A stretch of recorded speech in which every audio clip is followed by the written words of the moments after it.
We are in the capital of Mexico. Mexico City is the capital and largest city of Mexico and the most populous city in North America. Mexico City is located in a valley on the high Mexican Central Plateau at an altitude of 2,240 meters. The city's population is 12,294,193. The population of the greater Mexico City metropolitan area is 22,505,000 people. There is always a large armed police force here. Mexico City is the oldest century in the Americas and one of two founded by indigenous peoples. The city was originally built on a group of islands in Lake Texcoco by the Mexica around 1325 under the name Tenochtitlan. It was almost completely destroyed during the siege of Tenochtitlan in 1521 and was subsequently rebuilt according to Spanish urban standards. In 1524, the municipality of Mexico City was founded, known as Mexico Tenochtitlan. After independence from Spain in 1824, the federal district was created. Mexico City Tenochtitlan was founded by the Mexica people in 1325. The old city of Mexico, now called Tenochtitlan, was built on an island in the center of the inland lake system of the Valley of Mexico, which is shared with a smaller city-state called Tlatelolco. According to legend, the god of the Mexica, Huitzilopochtli, indicated the place where they should build their home by imagining a golden eagle perched on a prickly pear tree and devouring a rattlesnake. Most of Mexico City's 82 residents are Roman Catholic. The Roman Catholic Archdiocese of Mexico is the largest archdiocese in the world. The city has two Catholic cathedrals, Mexico City, Mexico, and Iztapalapa Cathedral. I came to Mexico specifically to see the icon of Our Lady of Guadalupe.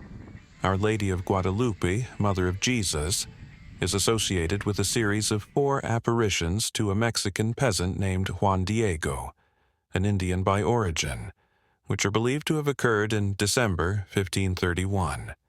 The venerated image on the cloak associated with the apparition is kept in the Basilica of Our Lady of Guadalupe in Mexico City.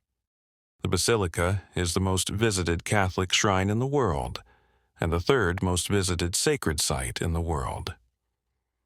Description of the Marian apparitions. The Virgin Mary appeared 4 times to Juan Diego, a peasant, and once to his uncle, Juan Bernardino. The first apparition occurred in 1531 in a suburb of Mexico City.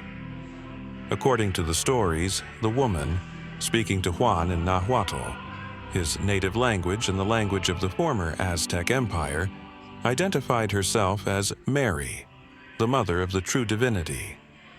She is said to have asked that a church be built on the site in her honor. Juan Diego then approached the Archbishop of Mexico City, Juan de Zumárraga, to tell him what had happened. Not surprisingly, the Archbishop did not believe Diego. Later that day, Juan Diego saw the young woman again, and she asked him to persist. The following day, Juan spoke to the Archbishop a second time. The latter instructed him to return and ask the woman for a truly acceptable, miraculous sign to prove her identity. When Juan Diego returned to Tepeyac, meeting the same woman, he informed her of the Archbishop's request for a sign, which she agreed to provide the following day. However, Juan Diego's uncle fell ill, and he was forced to care for him. When his uncle's condition worsened, Juan Diego went in search of a Catholic priest who could hear Juan Bernardino's confession and help him on his deathbed. To avoid being delayed by Mary and the shame of not meeting her as agreed, Juan took a different route around the hill, but the Virgin Mary intercepted him and asked where he was going. Juan Diego explained what had happened, and the Virgin Mary gently reproached him for not turning to her. In the words that became the most famous phrase of the Guadalupe apparitions and are inscribed above the main entrance to the basilica, she asked, "Am I not here, I, your mother?"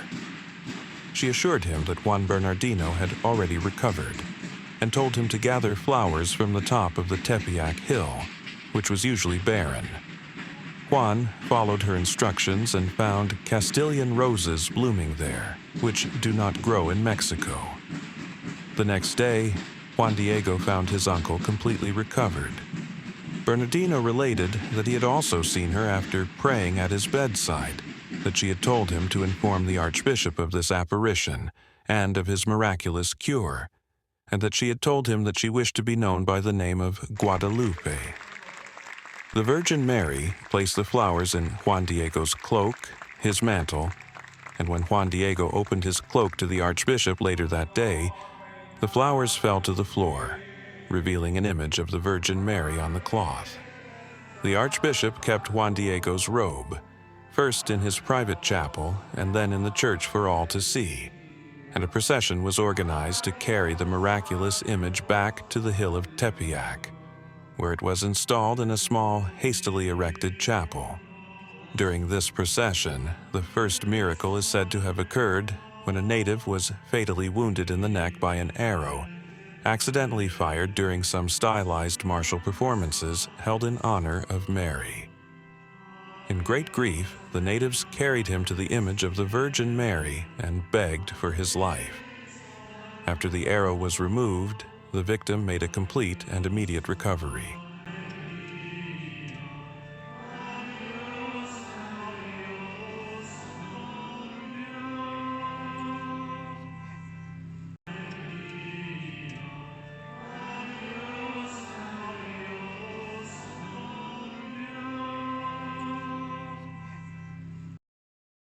These dancing Indians had previously approached Our Lady of Guadalupe and bowed to her in the church. The city's ethnic groups, indigenous peoples from different parts of Mexico, migrated to the capital in search of better economic opportunities. Nahuatl, Otomi, Mixtec, Zapotec, and Mazahua are the indigenous languages with the largest number of speakers in Mexico City. You look at these warlike dances and think, God works in mysterious ways. I wanted to go to Mexico from the United States of America on a motorcycle, but the Mexicans themselves talked me out of it, and I flew in by plane. In some places in Mexico City, people approached me and persuaded me to be careful, because I could be robbed. I walked late at night. When there were no more people on the street, I felt uneasy, but I met only good people. Or maybe someone protected me from the outside. The Aztecs were a Mesoamerican civilization that flourished in central Mexico between the 13th and 16th centuries. The Aztec people included various ethnic groups from central Mexico, particularly those groups that spoke the Nahuatl language and who dominated large areas. The Aztec culture was organized into city-states to form empires. The culture of central Mexico included the cultivation of maize, social divisions between nobility and commoners, a patron god, double pyramids, and ceramic styles known as Aztec. The empire reached its maximum size in 1519, just before the arrival of a small group of Spanish conquistadors led by Hernán Cortés. Cortés allied himself with the city-states that opposed the Aztec Empire. After the fall of Tenochtitlan on August 13, 1521, and the capture of Emperor Cuauhtémoc, the Spanish founded Mexico City on the ruins of Tenochtitlan.